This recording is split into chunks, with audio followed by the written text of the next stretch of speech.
Oi, you know what time it is? You're tuned in listening to Dry That Aussie Metal Guy. Make sure to hit that like and subscribe button so you don't miss any of his content when it drops. And remember, stay brutal, you mad dogs. Roof! G'day, hey, how you all going? It's Jai, that Aussie metal guy here with crank.com. And tonight, wherever you are in the world, it is with great pleasure that I'm getting to have a chat with Mr. Graham Crabb of Pop Will Eat itself, who are due to tour Australia. I have the dates right here in front of me, starting Thursday, February 29th in Brisbane, Sydney, March 1st, Melbourne, March 2nd, then on to Perth, March 3rd. Graham, thank you very much for joining me, my friend. You're welcome. Glad to be here. I'm looking forward to it all. No, that's an absolute pleasure. I had heard of Pop Will Eat itself. I must admit, I was very, very young when you guys all started. I think I was about 6 or 7 when that first album come out.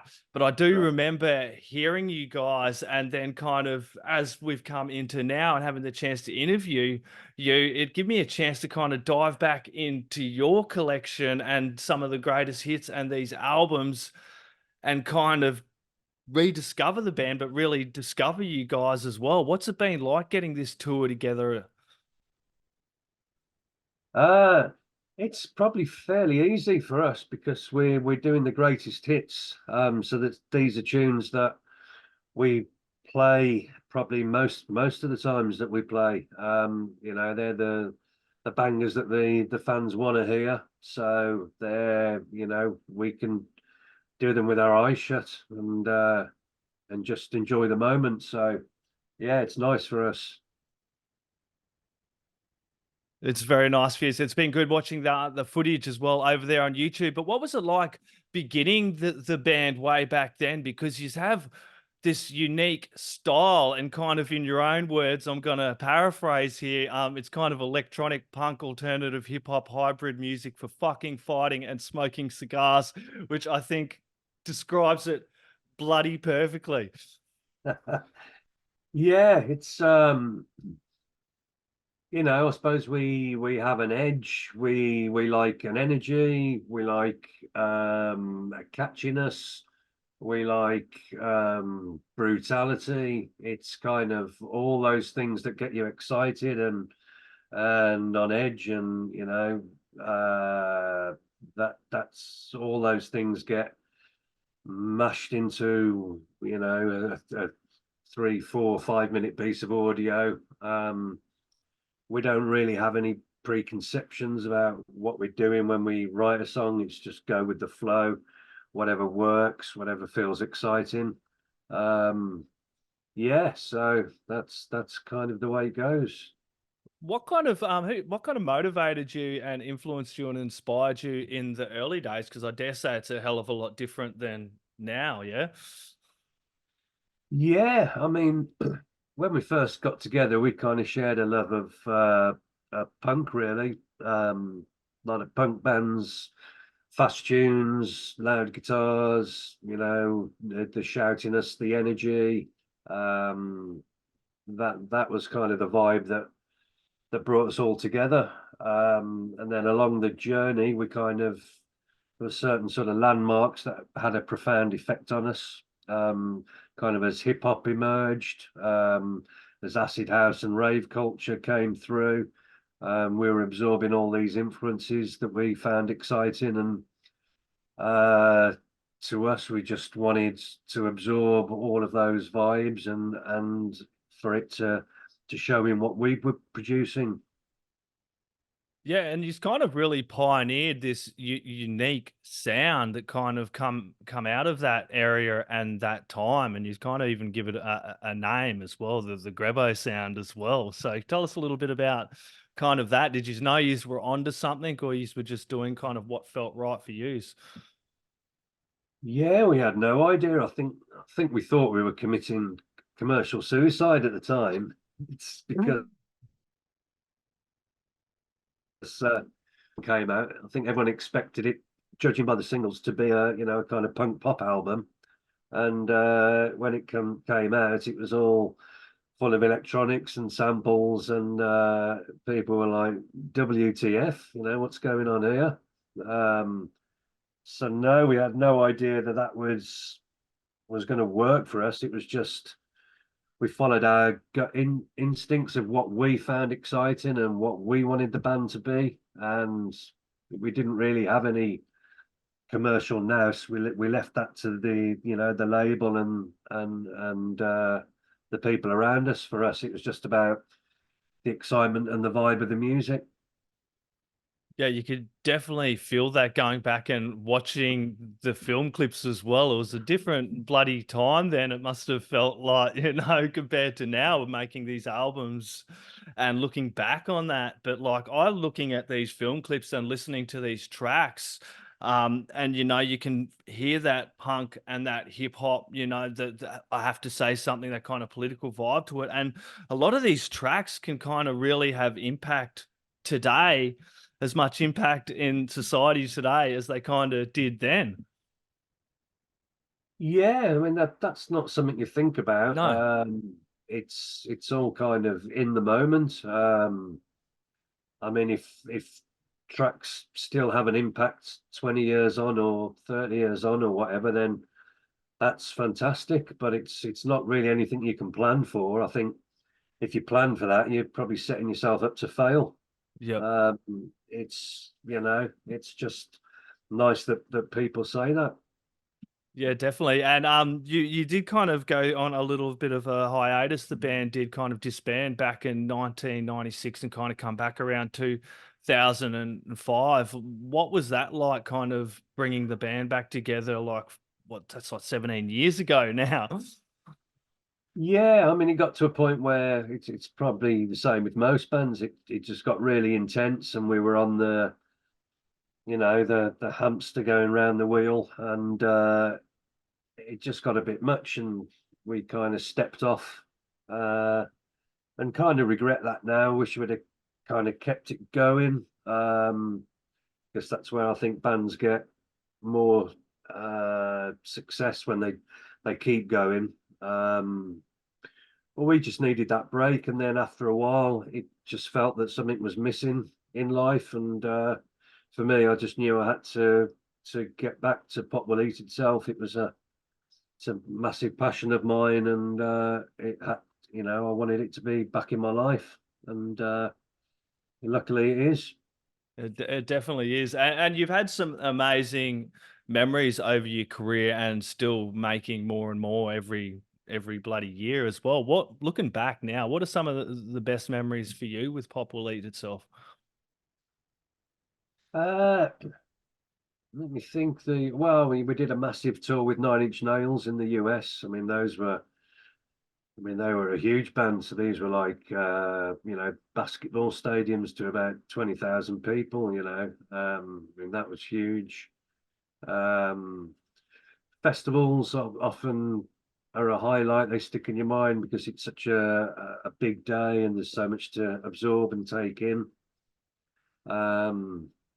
Coming to Australia, every 2 or 3 years, whatever we do, that's a highlight because it's the other side of the world, and yet it feels like home kind of, and we're so sort of liked over here. We just really appreciate the chance to come over and and talk to people as much as anything, after the gigs, and as much as playing the gigs.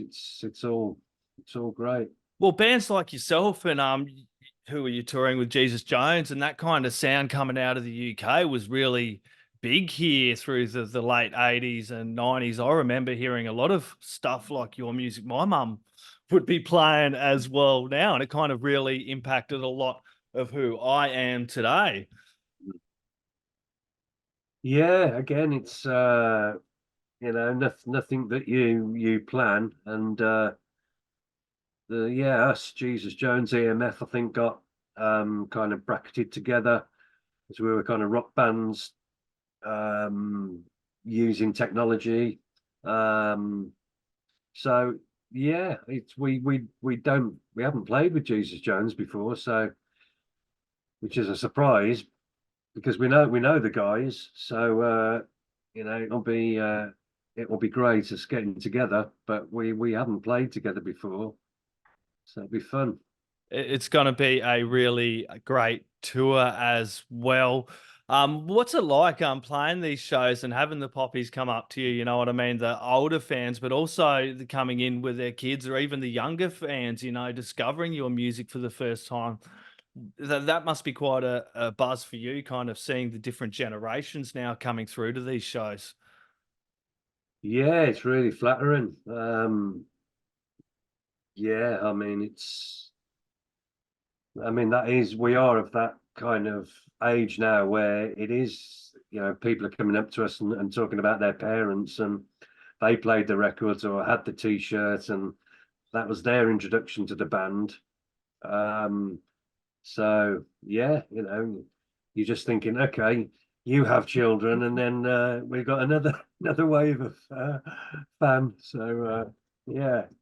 Yeah, well, it's a different kind of generation with music as well, and touring is a big part of it. And there's some real negatives to streaming, which I've harped on heaps, but there's also some positives. You know what I mean? Like you can just find bands, you can listen to a whole collection. Someone first discovering you guys through a recommendation, and then going back and discovering your whole collection, and even being the ability to jump onto YouTube and find your clips back, you know, even when I was growing up, it'd be places like Rage. You'd have to sit up late and kind of watch these film clips. And back when MTV used to do videos was about the only place. But now music has become more accessible.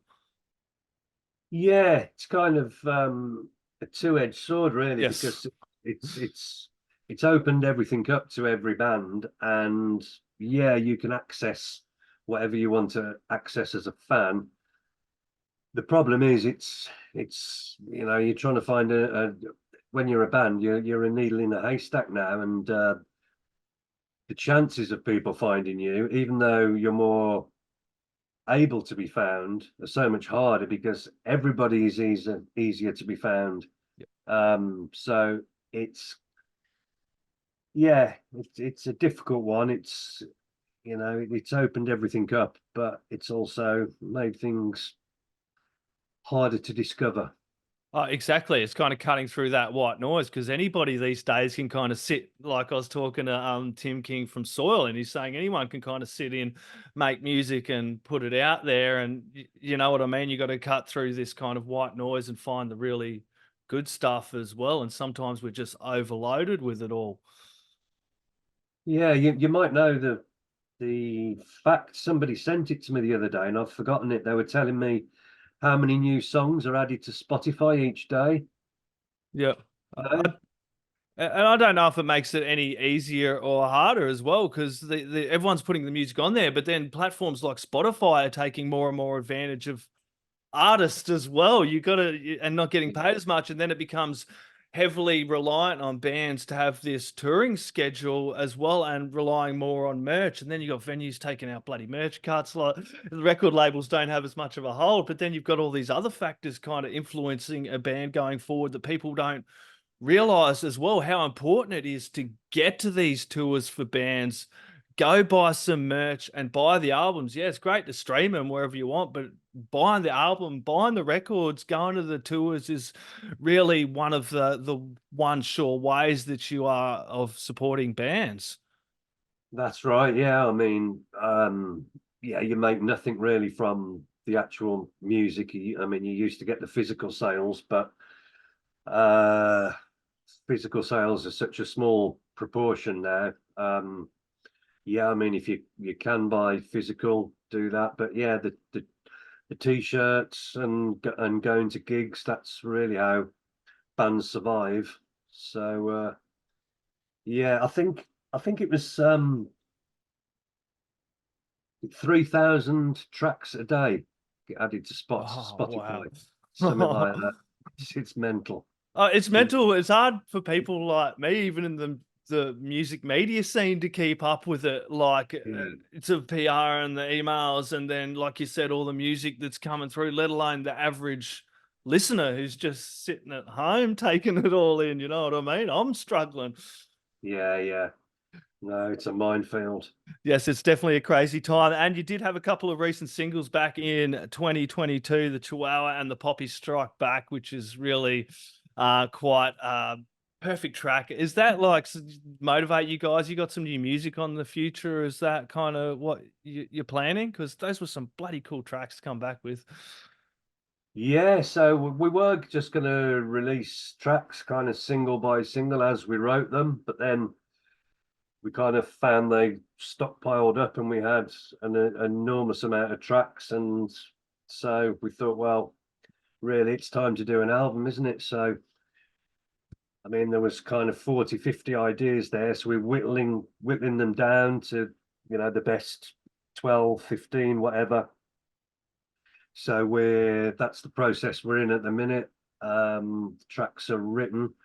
We've got to put live instrumentation to them. And so we're hoping, by the end of this year, we'll have a new album. Awesome. You got a great bunch of guys with you too. So it must be really fun to kind of get in the studio and create music with the band. Yeah. Yeah. Well, it's not all studio based these days. I mean, it's a lot of it is sending files back and forth. Everybody can do stuff at home. All you need is a laptop, a mic or a guitar. You plug them in, you record the files, you send them to each other back and forth. So yeah, it's kind of weird. That's got to make it kind of a little bit easier too. Like I said, it's not weird not being in the studio, but also you can create music when you feel like it and send it back and forth to each other and go, hey, fuck, check this out. What do you think of this? And then they send back and, so that's also got to be a bit more fun. So it gives you a bit more time at home too. Yeah. Well, when I think back to some of the first albums we did, I mean, the recording budget was ridiculous. I mean, it must have got up to, I don't know, 80, 100,000 pounds or something. And these days, well, you just need your laptop, a few other things, and a few good programs and a good mic, and away you go. Yeah, that's it. Yeah, that's the plus side of things. So, yeah, although the income is harder to come by these days, but your expenditure is a lot less. Yeah, that's it. Look, this has been an absolute pleasure. Everybody go and catch Pop Will It's Eat Itself on the Australian tour. Go check them out. Go crank it up in the stereo. The neighbours going to want to hear it. Graham, do you have any last words, shout outs or thank yous or anything else you'd like to add in there, my friend? I'm just really looking forward to coming over. I mean, we always do. Feel it's our second home. So yeah, just as well as seeing us, come and say hi, and like to speak to as many of you as possible. That's it. Thank you very much, Graham. You have a lovely evening, my friend. Cheers, mate. Cheers, man. Take care. You too. Oi, you're tuned in to Jai That Aussie Metal Guy, so make sure to hit that like and subscribe button so you don't miss any of his sick content. And remember, stay brutal, you legend.